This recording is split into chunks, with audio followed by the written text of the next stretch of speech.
Sophia. This is awe-inspiring though, huh? It's a momentous occasion. It's our first international episode. And long overdue if I do say so myself. And myself. I think they refer to me in here as an infidel. Istanbul's most famous attraction. Welcome to the Something or Other tour.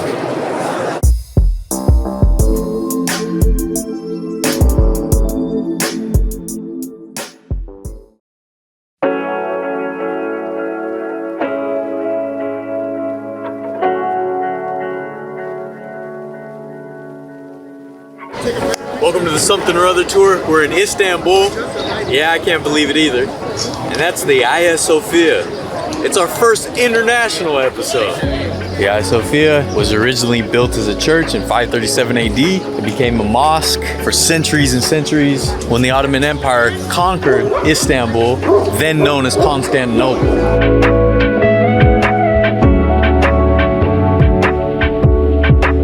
The Hagia Sophia is considered an architectural wonder because of its very large domes.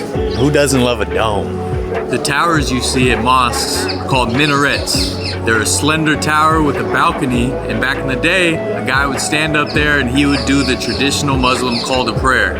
Nowadays, they just have some loudspeakers attached to it, but same idea. And this one, made out of darker brick, was the first minaret constructed at the Hagia Sophia.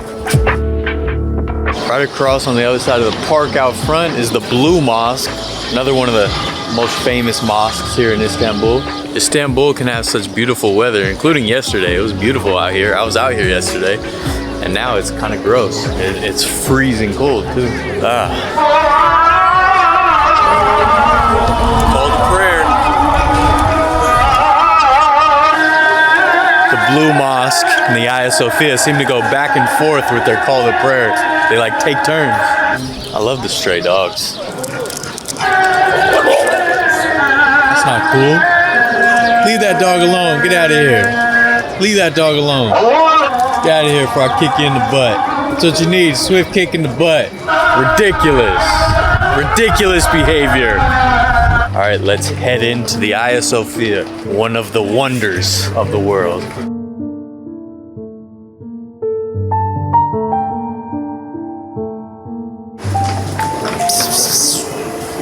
Before you even get in, there's a whole bunch of ruins and remnants from old conquests and old buildings destroyed. That's why it's probably recommended you get a guided tour. I heard some tour guides actually talking about some of this stuff. They knew what it was from exactly, which conflict or which old building.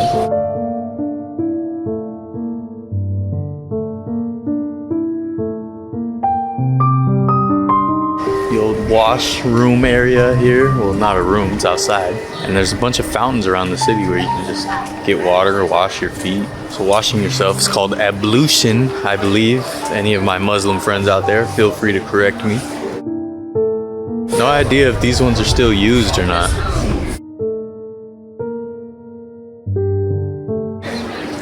Hey, what do you mean tombs? It's actually some tombs back here. A bunch of sultans and stuff are buried in this building. Constantinople shall be surely conquered. How blessed the commander who will conquer it. How blessed his army.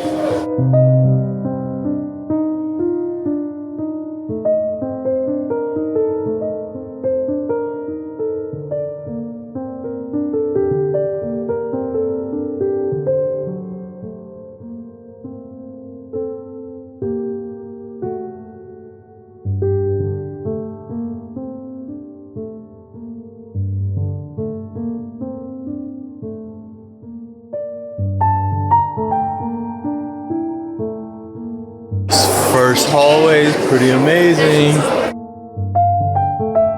because it's now once again a working mosque. You have to take off your shoes. Women have to cover their hair, so they have these shoe deposit slots.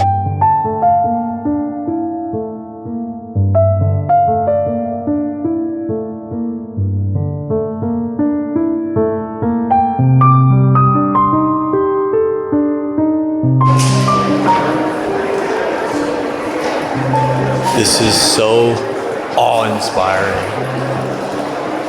All over the place, everywhere you look, there's amazing artwork. It's centuries old.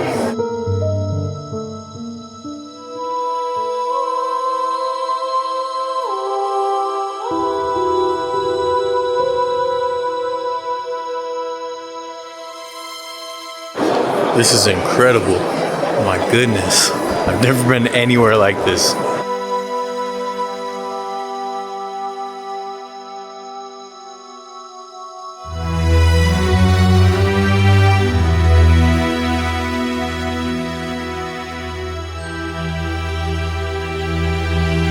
The Hagia Sophia was built in 537 AD by Roman Emperor Constantinius II. And this was occupied by the Byzantine Empire, which was the eastern side of the Roman Empire. And it was a church until 1453 when Constantinople, that's what Istanbul used to be called, fell to the Ottomans. When the Ottoman Empire took over, they converted it into a mosque. And it was a mosque until 1922. When the Ottoman Empire basically fell, it was replaced by the Republic of Turkey. Big reasons being World War I. It was all splintered, a lot going on.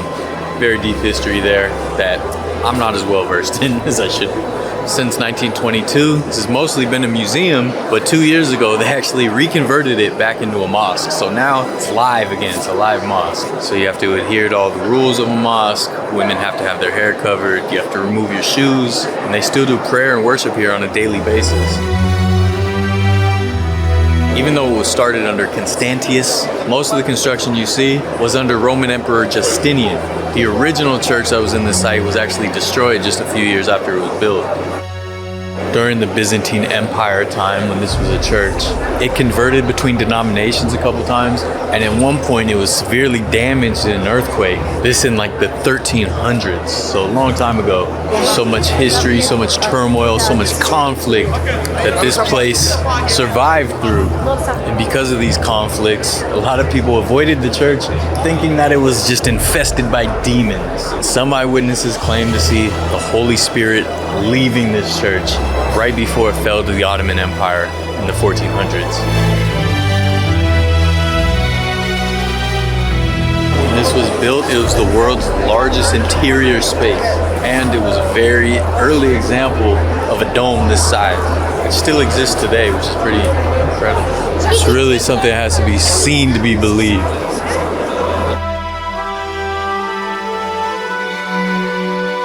I mean, are we talking domes here? There's a bird up there. There's actually birds flying around in here. It's like a whole ecosystem. This is no lie one of the most amazing places I've ever been in my life. What say you, clone? It's awe-inspiring. Awe-inspiring. 537 AD. And this is by far the oldest building I've ever been in, by far. Hagia Sophia remains one of Turkey's most popular tourist attractions to this day, even as a live mosque. I've always seen this place in history books and stuff. I remember always seeing it in like trivia games. So to be here is pretty cool. The mosaics of Archangel Michael and Gabriel are still visible since close to the original construction of this place when it was part of the Byzantine Empire. I mean, that's wild. There's centuries and centuries of history here, so I'd probably recommend doing a guided tour to see all the nooks and crannies and get more of the information about this place. And there's tour groups up the wazoo walking through here. There's actually stray cats and stray dogs all over Istanbul. We got a wild cat on the loose. This is a marble jar. I believe where this marble jar is was the Empress seat. Women were only allowed in this women's section, and they had a seat for the Empress here. So there used to be some sort of throne here. And these marble jars are made out of one piece of marble. Really, really cool. Spigot. It says these things would distribute sherbet. Wouldn't mind getting a cup of sherbet right now. About the size I need for peanut M&Ms. You've never had self-control. Yeah, well. Looks like you got the MC up there. And as part of one of the services, someone goes up these steps. Forgive me, I'm not familiar with the religion. They go up the steps and they speak from the top of those steps. They should let me up there. I got a hot 16.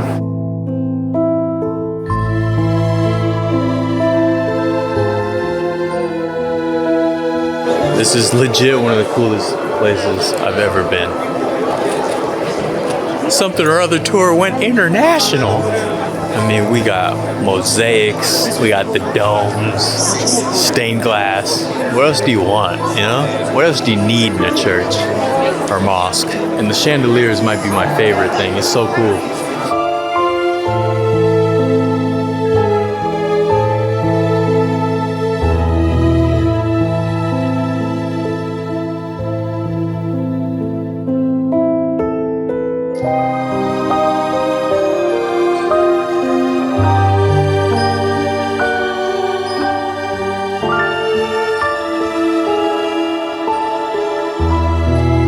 The Hagia Sophia.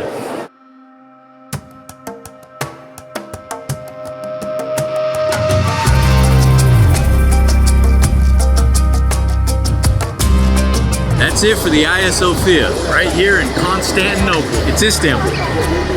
I forget sometimes. It's been almost 100 years, my friend.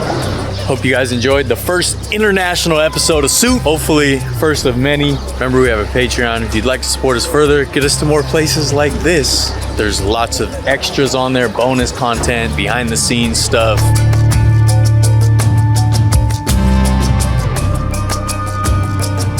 Like, subscribe, share, do all the cool things the cool kids do. Something or other to our life.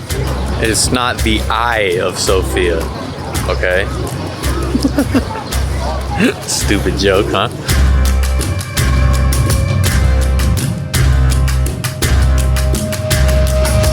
And there would have been more Istanbul episodes, but the weather kind of ruined that because it's raining.